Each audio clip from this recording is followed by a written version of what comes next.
నమస్కారం. సకలందరికీ చూడండి చేయండి కార్యక్రమానికి స్వాగతం. ఇప్పుడు మనతో పాటు శ్రీమతి సుహాసిని గారు ఉన్నారు. వారు మ్యూరల్ పెయింట్ తయారు చేసే విధానాన్ని చూపిస్తామంటున్నారు. అదేంటో చూసి నేర్చుకుందామా? నమస్తే సుహాసిని గారు. హాయ్ గ్రీష్మ. మ్యూరల్ పెయింటింగ్ అన్నారు కదా, అంటే ఏంటండి? మ్యూరల్ పెయింటింగ్స్ అంటే ఇంత వెనకటి రోజుల్లో రాజులలో దర్బార్లో కానీ పెద్ద పెద్ద వాళ్ళ ఇళ్లలో కానీ పాత చిత్రాల్లో సినిమాల్లో కూడా చూసి ఉండేవారేమో. వాటిని కుడ్య చిత్రాలు అని కూడా అంటారు తెలుగు. కుడ్య చిత్రాలు అది ఇంగ్లీష్ లో మ్యూరల్స్ అంటాం మనం. అది మన వాల్ డెకరేషన్స్ కి, ఇంటీరియర్ డెకరేషన్స్ కి చాలా బాగుంటుంది. ఓకేనండి. మరి మ్యూరల్ పెయింటింగ్ కావాల్సిన ఐటమ్స్ ఏంటండి? మ్యూరల్ పెయింటింగ్స్ కి వుడ్ బోర్డు కావాలి. వుడ్ బోర్డు కావాలి. అది 12 mm మందంతో ఉంటుంది అనమాట. దానికి క్యాన్వాస్ క్లాత్ ఉంటుంది. ఇది క్యాన్వాస్ క్లాత్ అంటారు. క్యాన్వాస్ దీని మీద మనం ఆయిల్ పెయింటింగ్స్ చేస్తాం. తర్వాత ఇది ట్రేసింగ్ పేపర్, డిజైన్ పేపర్. ఈ డిజైన్ పేపర్ బయట మన ఇష్టం వచ్చిన డిజైన్ మనం చేసుకోవచ్చు. ఇదే చేయాలి అని ఉండదు. తర్వాత దీన్ని గీసుకోవడానికి carbon paper, paper mache, Italian clay, Fevicol, oil colours, work చేయడానికి టూల్స్, మ్యూరల్ టూల్స్ అంటాం. Mural tools. తర్వాత అది sand paper. Sand paper. Okay, మరి దీన్ని తయారు చేసే విధానాన్ని చూపిస్తారా? ఓకే అమ్మా. ఈ క్యాన్వాస్ క్లాత్ ని బోర్డ్ కి ఫెవికాల్ సహాయంతో అంటించుకోవాలమ్మా. ఓకే. ఈ బ్రష్ ఫెవికాల్ టైట్ గా ఉండకుండా వాటర్ తోటి తీసుకుని ఫెవికాల్ రాసి, అంటే ఫెవికాల్ లో కొంచెం వాటర్ మిక్స్ చేయాలి. ఫెవికాల్ లూజ్ గా ఉండాలి.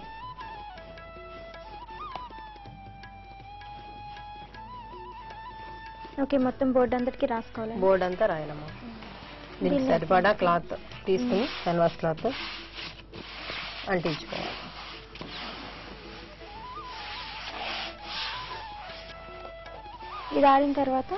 ఇది ఆరిన తర్వాత కార్బన్ పేపర్స్ ఉంటాయి కదా, కార్బన్ పేపర్ సహాయంతో మనం ఎన్నుకున్నటువంటి డిజైన్ ని ట్రేస్ తీసుకోవాలి.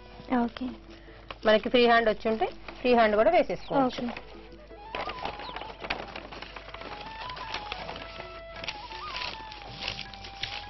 పెన్ సహాయంతో కార్బన్ ట్రేస్ తీసుకుంటాము. ఇది మార్కెట్ లో రకరకాల డిజైన్స్ దొరుకుతాయి. ఫిగర్స్ ఉంటాయి, పోస్టర్లు, రకరకాల పోస్టర్స్ ఉంటాయి. మనకి హైదరాబాద్ బిట్స్ లో చాలా వెరైటీ పోస్టర్స్ ఉంటాయి. అది ఏది మనకి నచ్చినది ఏదైనా చేసుకోవచ్చు.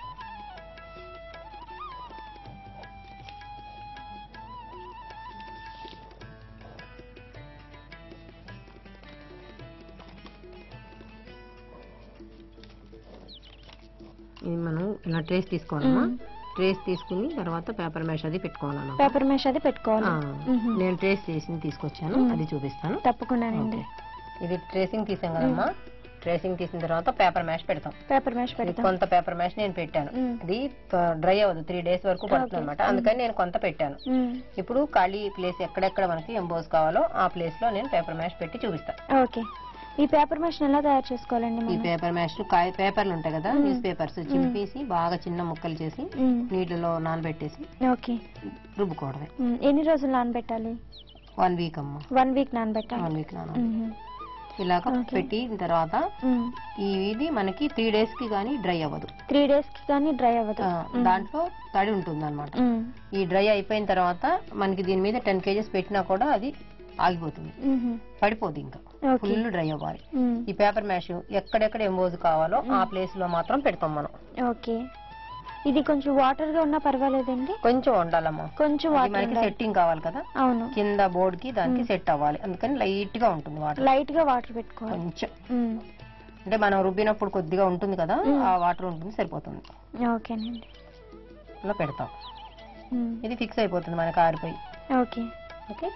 ఇప్పుడు మనం ఆల్రెడీ పాతది పెట్టింది ఉంది కదా, ఈ ఎండిపోయిన దాని మీద నేను క్లే పెట్టి చూపిస్తాను. క్లే పెట్టి చూపిస్తారు. ఓకే. ఇది ఇటాలియన్ క్లే. ఇటాలియన్ క్లే దాని పేరు అది. కాకపోతే ఇది మనమే తయారు చేసుకుంటాం. ఎలా తయారు చేసుకోవచ్చండి దీన్ని? ఇది కొబ్బరి నూనె, ఎండుగడ్డి, ముల్తానా మిట్టి, అరటి గుజ్జు ఇవన్నీ వేసి రుబ్బుతాం అనమాట. ఇవన్నీ మిక్స్ చేసి కొన్ని రోజులు నానబెట్టాలి. 1 week నానబెట్టాలి. మొత్తం ఫుల్ గా 1 week నానిచ్చిన తర్వాత వాటన్నిటిని కలిపి రుబ్బుకోవాలి. అరటి గుజ్జు ఎందుకంటే జిడ్డు కోసం. అది మనకి ఇలా వేసినా పాడైపోకుండా. నూనె టైట్ కోసం. ఓకే. దాంట్లో ఇంకా వాటర్ ఏమైనా మిక్స్ చేయాలి? ఇంకా వాటర్ ఏం మిక్స్ చేయమక్కర్లా. అది ఆ గుజ్జుకి సరిపోతుంది. అది మనం ఈ ప్లేస్ లో మనం పెడతాం అన్నమాట. ఓకేనండి. ఎక్కడైతే పేపర్ మ్యాష్ పెట్టేసామో ఆ ప్లేస్ లో మనం ఇది పెడతాం. మనకి ఏ ప్లేస్ హైట్ ఎలా కావాలి, హ్యాండ్స్ ఉన్నాయి, హ్యాండ్స్ ఎలా హైట్ కావాలంటే అలాగా, బాడీలో ఏ ప్లేస్ లో ఎక్కడ హైట్ కావాలంటే ఆ ప్లేస్ లో పెట్టుకుంటాం. మనకి ఎక్కడైతే హైట్ కావాలో అక్కడ పెట్టుకుంటాం. ఇంకా జస్ట్ చేతితోటి చేసేసుకునే వర్క్ ఇది, హ్యాండ్ వర్క్ ఇది. దీన్ని కలర్స్ తోటి చేసుకోవచ్చు, మ్యాట్ ఎఫెక్ట్ చేసుకోవచ్చు. మ్యాట్ ఎఫెక్ట్ నేను మీకు చూపించేది మ్యాట్ ఎఫెక్ట్. ఇలా చేసిన తర్వాత టూల్స్ ఉంటాయి, టూల్ ని నీళ్ళతో ఇలా అనేసి ఇలా అంటే మనకి స్మూత్ గా వచ్చేస్తుంది. ఓకే, ఈ స్మూత్ ఎఫెక్ట్ వస్తుంది.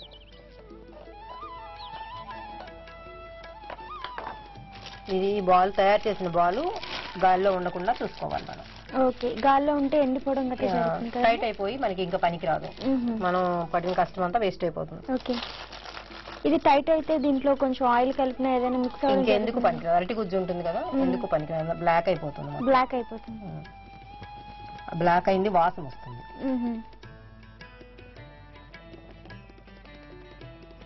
ఇది చేతితో చేసుకుంటానికి ఈజీగా ఉండే వర్క్, హ్యాండ్ వర్క్.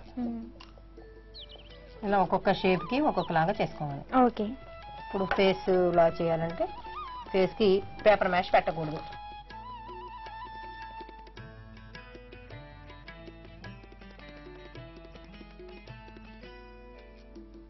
ఇది ఆరిన తర్వాత మళ్ళీ ఫినిషింగ్ చేసుకుంటాం, అప్పుడు ఇంకా క్లియర్ గా నీట్ గా వస్తుంది. అంటే ఫస్టే రాదు. ఇవేమో ఎంబోస్ చేసుకోవడానికి ఉత్త పెయింటింగ్ కాకుండా బాగా ఎంబోస్ చేసుకుంటే బాగుంటది. అంటే మనకి ఒక మనిషి నిలబడ్డట్టు, లేదంటే అప్పుడు అజంతా శిల్పాలు అయి ఉంటాయి కదా, వాటిలో ఉన్నట్టు పాత సినిమాల్లో ఉంటాయి కదా, అలా నిలబడి బొమ్మలు వెనకమాలు కనిపిస్తూ ఉంటాయి మనకి, ఆ టైప్ లోనూ ఉంటుందన్నమాట. ఇది మనకి ఐడియా ఇస్తున్నాను నేను మొత్తం. ఇది మన ఓన్లీ పెయింటింగ్ చేసుకోకుండా ఇలా కూడా చేయవచ్చు అని ఐడియా ఇవ్వడానికి చూపిస్తున్నాను అనమాట. ఆయిల్ పెయింటింగ్ చేసేవాళ్ళు కానీ ఏదైనా వర్క్ చేసుకునే వాళ్ళకి ఇది ఒక కొత్త డిఫరెంట్ ఆర్ట్. అవును, ఇది ఒక మోడల్ అన్నమాట. ఇవి డిజైన్స్ అన్ని ఎక్కడైనా అవైలబిలిటీ ఉంటాయి. ఓకే, ఇది శాంతం నేను ఇది మొత్తం ఆరాలంటే చాలా టైం పడుతుంది కాబట్టి నేను చేసింది మీకు చూపెట్టాను. తప్పకుండానండి. చూడు గ్రీష్మ, ఇందాక మనం తయారు చేసాం కదా, పేపర్ మ్యాష్ పెట్టి తర్వాత క్లే పెట్టి అది టూల్స్ తోటి అంతా మనం సెట్ చేసిన తర్వాత బొమ్మ అంతా ఇలా తయారవుతుంది. దీనికి మనం ఏం కలర్స్ వాడామంటే ఆయిల్ కలర్స్ వాడాం. ఆయిల్ కలర్స్, ఇవి ఫెవ్యూ కంపెనీవి ఆయిల్ కలర్స్. ఇవి ఇంపోర్టెడ్ కలర్స్ అన్నమాట. ఇవైతే డెప్త్ ఎక్కువ వస్తుంది. ఈ వాడిన colours yellow ochre tint. Okay, ఈ రెండు కలర్స్ మనకి ఏ కలర్ కావాలంటే అది, ఏ కలర్స్ కావాలంటే ఆ కలర్స్ వాడుకోవచ్చు. అంటే ఇందులో నేను వాడిన కలర్స్ ఇవి రెండే. అవుట్ లైన్ ఒక కలర్ ఇచ్చాం, లోపలంతా స్కిన్ కలర్ అప్లై చేసేసాం. ఓకేనండి, మనం ఆయిల్ కలర్సే కాకుండా అక్రిలిక్ కలర్స్ కూడా వాడుకోవచ్చు. ఓకే, అక్రిలిక్ కలర్స్ కూడా వాడుకోవచ్చు. కాకపోతే ఆయిల్ కలర్స్ కి లైఫ్ ఉంటుంది, దానికి వాల్యూ ఎక్కువ ఉంటుంది. అక్రిలిక్ కలర్స్ అయితే మామూలుగా నార్మల్ గా చేసినట్టు ఉంటుంది, ఆర్టిస్ట్ వాల్యూ తగ్గుతుంది. అందు గురించి మనం ఆయిల్ కలర్స్ ఎక్కువ యూజ్ చేస్తాం. రేట్ కూడా చాలా బాగా పలుకుతుంది మనకి. ఫారిన్ లో వాటిల్లో కూడా ఎక్స్పోర్ట్ చేసుకోవడానికి కూడా దీనికి వాల్యూ ఎక్కువ ఉంది. ఒక్కొక్క ఐటమ్ ఇది 15,000 నుంచి 30,000 వరకు కూడా పలుకుతుంది మనకి. మనం ఇంట్లో కూర్చుని ఖాళీగా తయారు చేసుకుని హ్యాపీగా చేసుకున్న ఐటమే అంత వాల్యూ ఉందంటే మనకి చాలా సంతోషమే కదా ఆ విషయం. ఇప్పుడు వర్క్ అంతా కంప్లీట్ అయిన తర్వాత ఫ్రేమ్ చేయించుకోవడం అనేది కూడా హైలైట్ అయినమ్మా. ఫ్రేమ్ దీనికి సరిపడా ఉండేటట్టుగా చేయించుకోవాలి. తక్కువ రేటులో ఉంది కదా అని చీప్ గా చేయించుకోకుండా దీనికి సరిపడా వాల్యూ ఉన్న ఫ్రేమ్ చేయించినప్పుడే ఈ లోపల మనం తయారు చేసిన ఐటమ్ యొక్క వాల్యూ బయటపడుతుంది. దీనికి ఇది హైలైట్, ఒకదానికి ఒకటి హైలైట్ అవుతాయి. ఓకేనండి, మనకి బొమ్మ ఎంత అవసరమో మనకి ఫ్రేమ్ కూడా అంతే అవసరం. చాలా చాలా బాగుందండి. ఒక మామూలుగా ఉన్న పెయింట్ ని ఓ అద్భుత కళాఖండంగా ఎలా మలచొచ్చో మ్యూరల్ పెయింట్ అనే టెక్నిక్ ద్వారా చాలా చక్కగా చెప్పారండి. అందుకోసం మా సకులందరి తరపు నుంచి మీకు ధన్యవాదాలండి. Thank you Greeshma. ఈ అద్భుతమైనటువంటి అవకాశం ఇచ్చినటువంటి ఈటీవీ సఖి వారికి నా ధన్యవాదాలు. వెల్కమ్ అండి.